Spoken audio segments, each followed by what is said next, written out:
A few months ago, Pastor Don gave me an opportunity to be able to pick out the sermon series and the scripture that goes along with the sermon series. And the whole focus was biblical heroes that we call. How these people that we have really put on a high statue, that we really almost start to worship, where we see them fall face down. We see them fall down to the ground and we see them collapse and they fall short. We focused in on David. And if you remember, we see David's rise to stardom, rise to the kingdom in a matter of seconds when we're reading the scripture. And even in the scripture in Acts, it says that this man, David, that this man is after God's own heart. We read that in scripture. And then all of a sudden, we really start to focus in on who David is as a person. And we see him as a king. If you remember, David decided when he finally was a king, he decided he wasn't going to go to war. He ends up sending his people off to war. And when they're off to war, he's struggling sleeping. He's tossing and turning, and no matter what, he can't go to sleep. So what happens? David gets up, and he goes on top of the roof of the palace, and he paces back and forth. He's probably wondering, how are his people doing? Who's going to win this? What am I doing here? He's probably questioning everything that he's doing. And he finds himself really in a vulnerable spot. And when you're vulnerable, that's when things happen. That's when you get attacked. So David, vulnerable on top of the roof, pacing back and forth, all of a sudden sees Bathsheba. And he starts to take a liking to Bathsheba. He doesn't just see Bathsheba, he stares at Bathsheba. And then we witness, not only was he staring, he wanted to know more about her. So he sends his people to go find out more about her. And we find out that things don't go as David plans. We find out that David fell short. Then we started to really kind of zero in and focus on the disciples. And we really zeroed in on Peter, one of Jesus' disciples. Not only one of Jesus' disciples, he was really a part of Jesus' inner core. We witness Peter really just rise to stardom when he is following Jesus. Now, he followed Jesus for 3.5 years. He got to really know who Jesus was as a person. And it even came to a point where Peter was on this boat. If you know, Peter's on this boat. And he steps out of the boat because he sees something. Right? And all the disciples, they're scared, they're fearful. And all of a sudden Jesus says, "Don't be afraid, it is I." And Peter says, "Hey, if it's you, I'm going to come out of this boat and I'm going to walk towards you." So Peter starts to get out of the boat. Waves are crashing in on him. He gets out of the boat and he's walking on water. To when all of a sudden he sees a wave coming right at him and he loses faith and he starts to sink. And Jesus goes down and reaches him up and says, "You of little faith." We witness this man though. He walked on water. He is a pillar of our faith. He's someone that we look up to. To when all of a sudden, after he's followed Jesus for so long, Jesus gets arrested. And Peter, who's living in fear, who's scared, is questioned. They question Peter, saying, "Wait, aren't you one of his friends?" Peter denied him 3 times. And this is where we see a pillar of our faith fall short.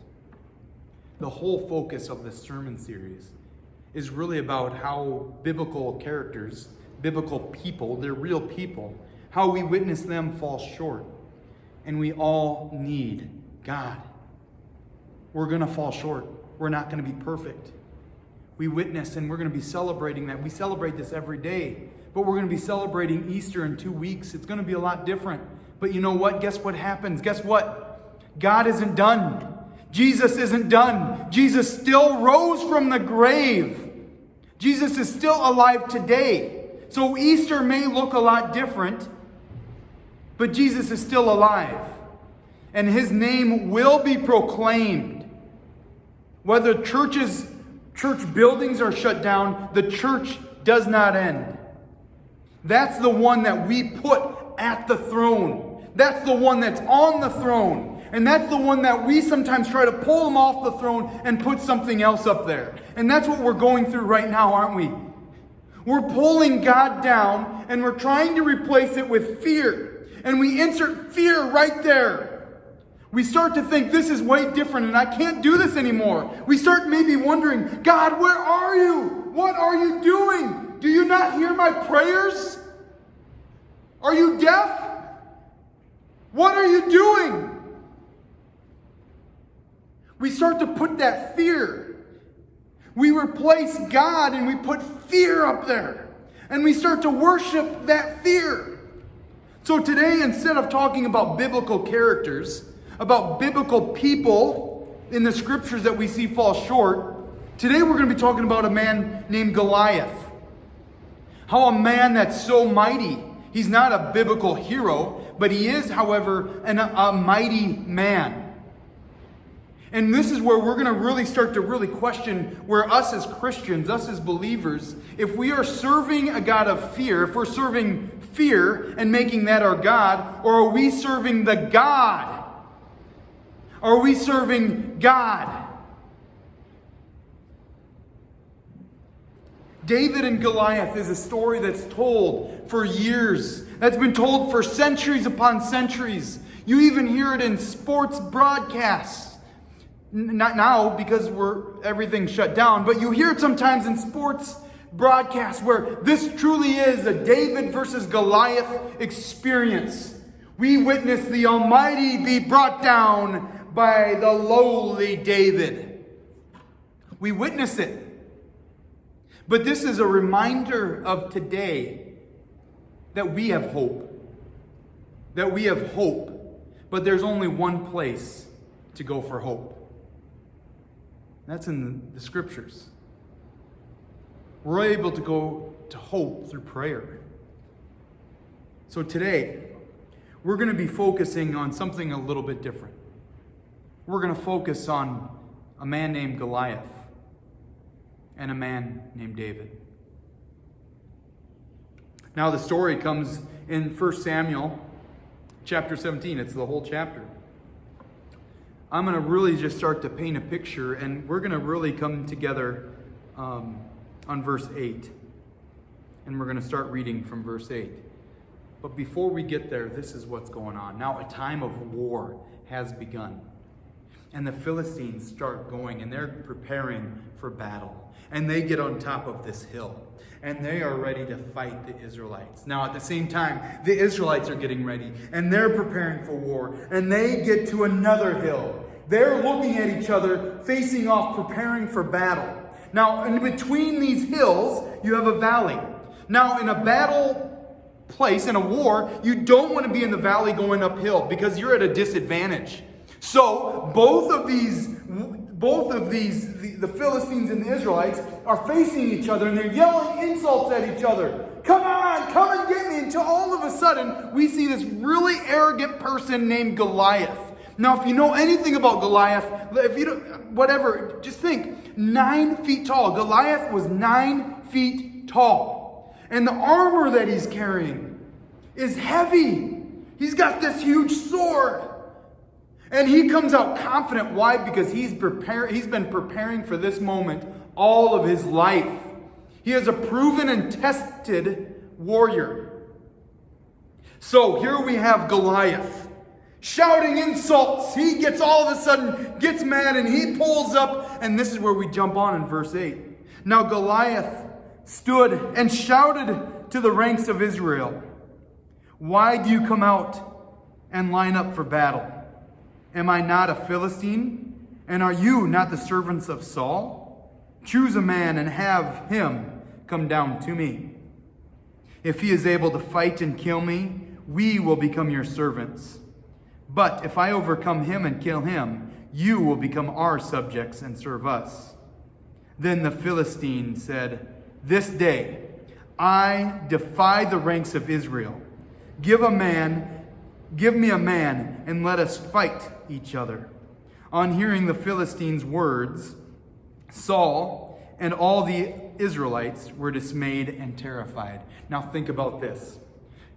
Goliath, confident, 9 feet tall. All the Israelites see how big Goliath is. 9 feet tall. And he has the armor. He has the most luxurious armor they've ever witnessed. It's probably the size of a Honda Prius. Think about this. This 9-foot man is standing and shouting insults at him. And what he's saying is, look, you get your best man, and I will go down to this valley, and we will fight. And whoever wins will be Lord over the other side. God's people are dismayed and terrified. Saul was probably the most terrified of all of them because he was probably the biggest and the best fighter. He's terrified. A 9-foot tall Goliath stands in front of him and he's shouting insults. At this moment, God's people are really scared. They're serving their fear. They're feeding into their fears. Now, meanwhile, as the war has really started to begin, we go back to really, we get to find out who David is. Now, David is the youngest of 8 brothers. And we find out, this is verse 12, we find out later that David is really tending his sheep. And he was actually kind of the errand boy for his dad, Jesse. Now, Jesse called David and said, hey, bring this food to your brothers. Bring this cheese to your brothers. Bring it to them. And then I want you to report back and tell me what's going on. So David leaves the sheep and he goes to bring them cheese. Now, in verse 16, for 40 days, think about this. For 40 days, everybody was preparing for battle. Why was it taking so long? Because nobody wanted to be in the valley. And every day, guess what happened? God's people were afraid. Why? Because Goliath came out and beat his chest. And he said, choose a man to fight me. Fear is all over the headlines. Fear is what is going on throughout God's people. They don't know what to do. To when all of a sudden, David shows up. And he's hearing this man shout insults, not only about Saul and his army, but about God. To then all of a sudden, David's wondering, is somebody going to go kill this guy or what? Everybody knew how big Goliath was. David wasn't scared. David asked, who's going to kill this guy? Nobody's jumping up. His brother was actually getting upset. He's like, look, I know you're pretty much dramatic and you like to see like wars. That's what you really came here for. What are you just here to watch people die? David ignores that insult. He ignores everything and he's like, I'll take him. And he goes to King Saul and he says, Saul, King, hey, I'll take him. And guess what King Saul says? He looks down, he's like, you're just a boy. You're too young. This man has been training his whole life for this moment. He's a killer. You have no chance. David still didn't listen. He ignored it. He didn't care. He said, look, God's been preparing me for this moment. When I was a shepherd, I had bears come and attack. I had lions come and attack. And what did I do? I had to kill them too. This man is nothing against those ferocious beasts. So then Saul said, here you go. I got something for you. Yes, you got it. And he starts giving him his armor. Think about that. What an honor that might have been for David. He's getting on the helmet. He's getting his sword. But it was too big. Saul was preparing him to fight his way, the way that he is told to fight, where David hasn't been prepared for that. No, David actually, he goes and gets stones, and he gets his trusty sling, and he spins it round and round. This is something he's familiar with. This is what God has been really preparing him for this battle. He is trained for this moment.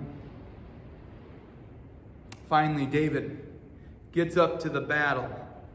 He gets up. He was the chosen man, and Goliath is saying, Who is this man? He sees nothing but a pretty little boy. And he starts throwing insults at him. And then David said something here in verse 45. David said to the Philistine, You come against me with a sword and a spear and a javelin, but I come against you in the name of the Lord Almighty, the God of the armies of Israel, whom you have defied. This day the Lord will hand you over to me, and I'll strike you down and cut off your head. Today I will give the carcass of the Philistine army to the birds of the air and the beasts of the earth. And the whole world will know that there is a God in Israel. Think about this. If this does not get you excited, if this does not get you hope, I don't know what will. Everybody knew how big Goliath was, but only David knew how big his God was, how big his God is. He went in with really stones. You come at me with a sword and a spear, but I come in battle with the Lord. And all those that are gathered around in Israel and the whole earth will know that there is a God in Israel. The Philistine, the big Goliath, the 9-foot Goliath, got angry and started to chase him down, but he was moving slow. He was moving slow because of the armor, where David was quick. He gets a stone and he throws it at Goliath, and it sticks right there in his head, and Goliath goes tumbling down. So today, my question is for us as a church, what are we doing? Are we serving? Are we making fear over faith, or is faith over our fears? Fear is in the Bible. You've heard this several times. 325 days. 325 times it says, do not fear. So today, church, I'm begging us to stop worshiping fear and start putting our trust in God, whom David knew how big his God is. He knew it. I'm asking us as a church, if we don't know how big God is, to dive into the scriptures. Today we're going to see a place where there was a lot of hope that was taken away, but you keep on seeing in the scriptures, there is hope, there is truth, and there is love. If we're starting to go down a dark valley into the world, I'm asking us to turn off the world. This is a true thing. I'm not telling us to ignore the world. I'm telling us to go to the one who can fill us up. What are we getting filled with? Are we getting filled with faith? Or are we getting filled with fear? If we're getting filled with fear, we need to change that into faith. But how? How do we do that? You go to the one who gives it. You go directly to God. When you go directly to God, you will experience hope. You will experience love. And you will see truth. These times that we're in, it's tough. It's challenging. But I want to share this important thing with you. Goliath must fall. Goliath must fall. So who's your Goliath? What's your Goliath? Is it this coronavirus? Is it fear? Is it anxiety? Is it addictions? Whatever it is, I'm asking and I'm pleading and I'm praying that you come. That comes with a sword and a spear, but you come with the Lord of all, the creator of heaven and earth. You go and you prepare for battle with God. Look, this stuff's real. I'm not trying to belittle this virus that's been around that really has been just striking fear into all of us. We keep seeing death. We keep seeing people that end up getting this virus. We know it's real, and I'm not belittling that at all. But I'm not going to serve fear. Fear is an unwelcome guest at your table. I'm not going to serve fear. I am going to be faithful. How am I going to be faithful? I'm going to be going into the scriptures, and I'm going to be witnessing how big God is. Join me, please, to dive into your scriptures. We have plenty of time to really on our hands. We have more time than really we've ever had maybe before. Dive into the scriptures and find out how big God is. Question I have for you.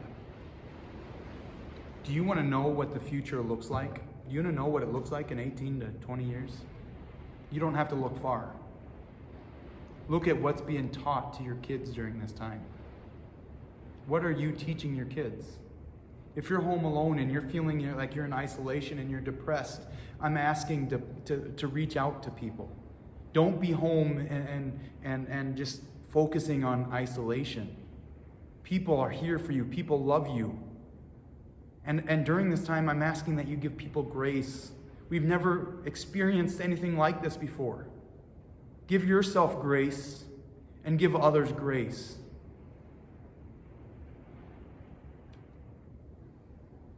We serve a God. And when this virus is over,